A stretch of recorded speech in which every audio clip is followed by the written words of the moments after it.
بسم اللہ الرحمن الرحیم۔ السلام علیکم ناظرین، نصیحت حاصل کرنے والوں کے لیے بہترین نصیحت۔ عقل مند بادشاہ۔ ایک ملک کا حکمران بنانے کا طریقہ بہت انوکھا تھا۔ وہ ہر سال کے پہلے دن اپنا بادشاہ بدل لیتے تھے۔ سال کے آخری دن جو بھی سب سے پہلے ملک کی حدود میں داخل ہوتا تو اسے نیا بادشاہ منتخب کر لیتے تھے اور موجودہ بادشاہ کو علاقائی غیر یعنی ایسی جگہ چھوڑ آتے جہاں صرف سانپ بچھو تھے اور کھانے پینے کے لیے کچھ بھی نہ تھا۔ اگر وہ سانپ بچھوؤں سے کسی نہ کسی طرح بچ جاتا تو بھوک پیاس سے مر جاتا۔ اتنے ہی بادشاہ ایسے ہی ایک سال کی بادشاہی کے بعد اس علاقائی غیر میں جا کر مرکھب گئے۔ اس دفعہ شہر میں داخل ہونے والا نوجوان کسی دور دراز کے علاقے کا لگ رہا تھا۔ سب لوگوں نے آگے بڑھ کر اسے مبارکباد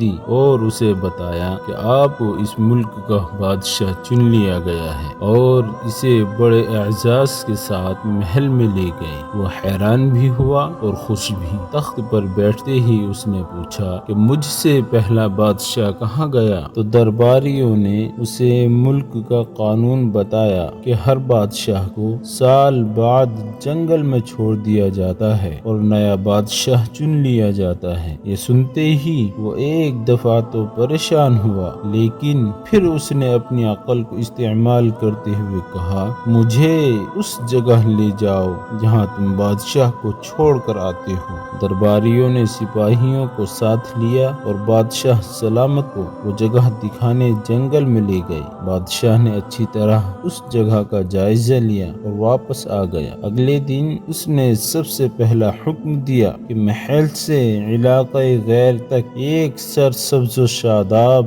راستہ بنایا جائے اور اس جگہ کے بیچوں بیچ ایک ایسی رہائش تعمیر کی جائے جس میں ہر قسم کی سہولت ہو اور اس کے ارد گرد خوبصورت باغ لگائے جائیں۔ بادشاہ کے حکم پر عمل ہوا اور تعمیر شروع ہو گئی۔ کچھ ہی عرصے میں سڑک اور محل وغیرہ بن کر تیار ہو گئے۔ ایک سال کے پورے ہوتے ہی بادشاہ نے درباریوں سے کہا کہ اپنی رسم پوری کرو اور مجھے وہاں چھوڑ آؤ جہاں مجھ سے پہلے بادشاہوں کو چھوڑ کے آتے تھے۔ درباریوں نے کہا کہ بادشاہ سلامت، اس سال یہ رسم ختم ہو گئی کیونکہ ہمیں ایک عقل مند بادشاہ مل گیا ہے۔ وہاں تو ہم ان بے وقوف بادشاہوں کو چھوڑ کر آتے تھے جو ایک سال کی بادشاہی کے مزے میں باقی کی زندگی کو بھول جاتے اور اپنے لیے کوئی انتظام نہ کرتے، لیکن آپ نے عقل مندی کا مظاہرہ کیا کہ آنے والے وقت کا خیال رکھا اور عمدہ بندوبست فرما لیا۔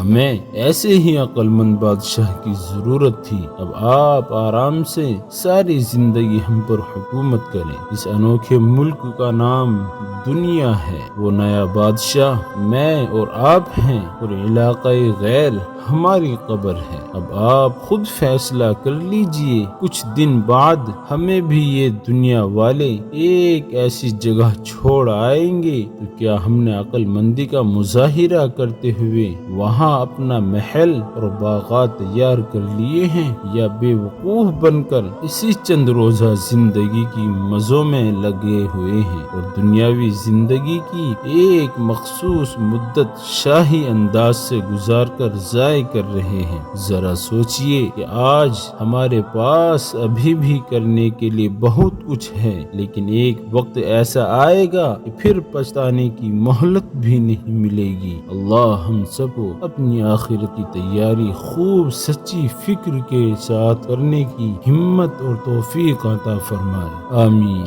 اسی طرح کے مزید واقعات سننے کے لیے راہ خیر اسلامک چینل کو ضرور سبسکرائب کریں۔ جزاک اللہ۔